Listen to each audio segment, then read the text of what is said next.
पीठासीन अधिकारीगण, उद्यमी बड़े और प्रगतिशील हम हार्दिक अभिनंदन करते हैं, स्वागत करते हैं। हम लोगों का बहुत पहले से ही प्रयास रहा है कि हमारे जिले का एक्सपो बेटा है, डेयरी मार्केट है, इसका वाकई में एक्सपोर्ट और बढ़ना चाहिए। इधर हमें पता चला कि यहाँ का एक्सपोर्ट जो है 9 से 11 करोड़ रुपए, उसे बढ़ा करके हमारा बैंकों से लोगों को, उद्यमियों को समय अनुसार ऋण नहीं मिलता है। पहली दिक्कत, जिससे जो हमारे नए उद्यमी भाई हैं वो अपना कार्य समय अनुसार नहीं कर पाते। दूसरी बात यह है कि जितने भी हमारे इंडस्ट्रियल टीम है, इसों से सहयोग चाहिए, वो मिलना चाहिए। हमारे कार्पेट और दरी के एक्सपोर्ट के लिए IFCT भदोही का योगदान कोई था नहीं मिल पा रहा है हमारे काम में, क्योंकि उद्योगों को कोई इससे लाभ थोड़ा आग्रह करूंगा, प्रशासनिक अधिकारियों से आग्रह निवेदन करूंगा कि हमारे जितने भी फर्म ये पेपर दिए गए हैं उद्योगी भाइयों के, उन पर ध्यान दें और सभी समस्याओं का निवारण करें। ओबीटी के डायरेक्टर श्री राजेश जी और हमारे इंडस्ट्री के सबसे बड़े सहयोगी हमारे deputy commissioner industry Shri Ashok Kumar ji, यहाँ पर उपस्थित सभी मिर्जापुर के अति साधारण और विशिष्ट से भी अधिक अपना पूरा श्रम लगा करके यहाँ के उद्योग को बढ़ावा देने के लिए जो यहाँ पे एक उद्यमी उपस्थित हैं, आप सभी का मैं इंडियन इंडस्ट्रीज एसोसिएशन की तरफ से हार्दिक आभार और स्वागत व्यक्त करता हूँ। आज का जो ये बढ़ावा देने के लिए है, इसके लिए हमारे आदरणीय सांसद महोदय, हमारा पूरा जिले का प्रशासन ये पूरी तरह से प्रयासरत है कि हम अपने उद्यमियों का आय कैसे बढ़ाएं, उनके प्रोडक्ट को कैसे विदेशों के व्यापार बाजार तक पहुंचाएं। पूर्वांचल में भी मिर्जापुर, जो कि हम समझते हैं कि उत्तर प्रदेश का अंतिम जिला है, अगर सोनभद्र को मिला दिया जाए तो ये अंतिम जिला रहा है। इसका विकास बहुत पहले हो जाना चाहिए था, लेकिन नहीं हुआ।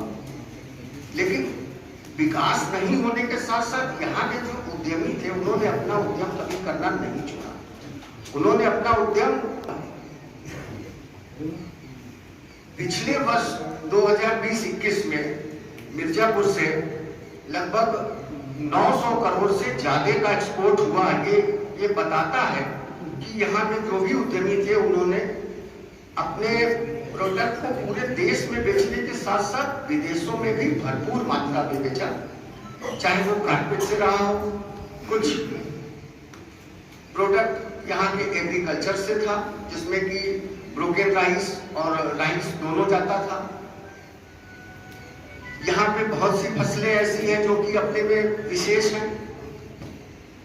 मिर्जापुर का एक अति प्राचीन उद्योग पीतल बर्तन का उद्योग, पीतल बर्तन उद्योग की जितनी प्रशंसा की जाए कि यहाँ के उद्यमी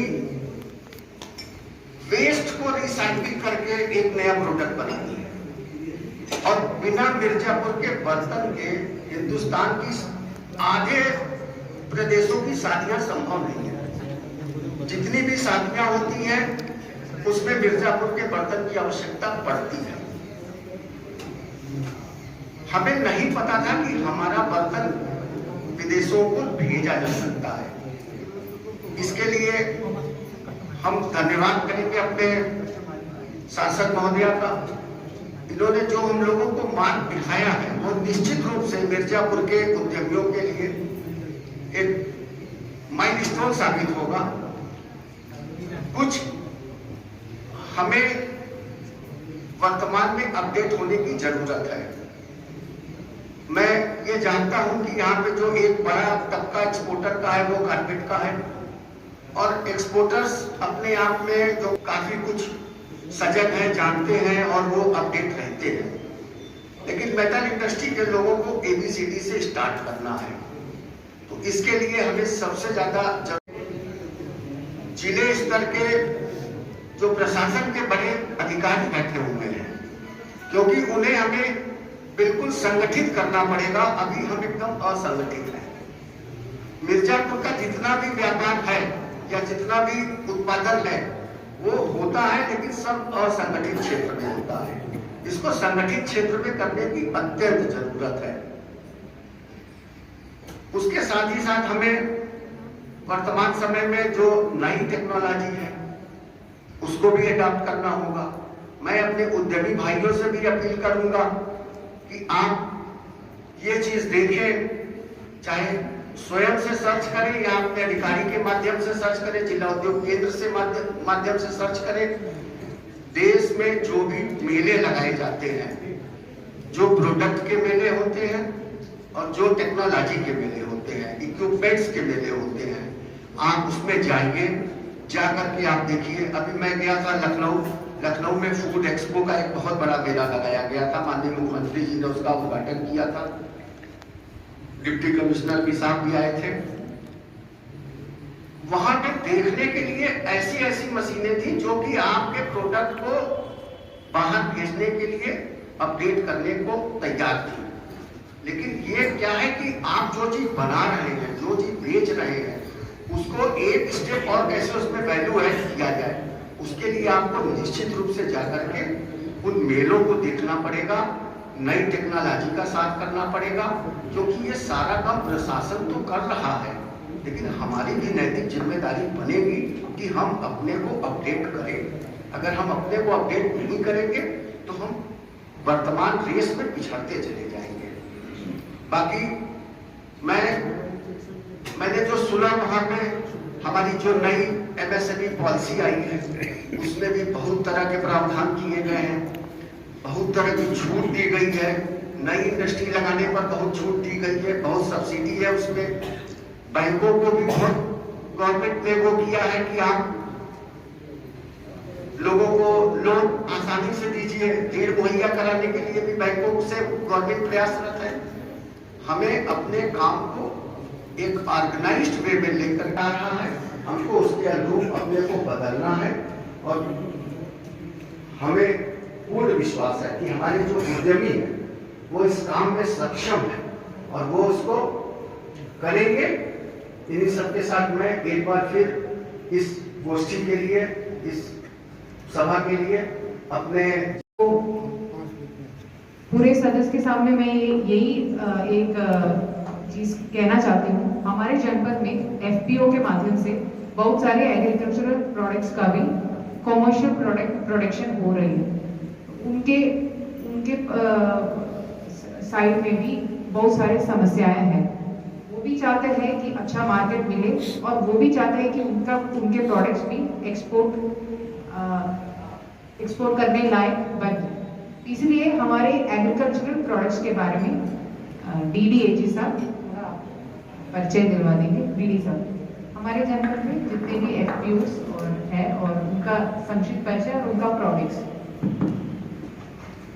अधिकारी महोदय तथा अन्य सम्मानित अतिथिगण, हमारे FPO के निदेशक मंडल के आए हुए पदाधिकारी, बड़े गौरव का विषय है कि हमारे जनपद में कम से कम 60 FPO हम लोगों ने बना दिए और ये FPO विभिन्न विधाओं में कार्य कर रहे हैं।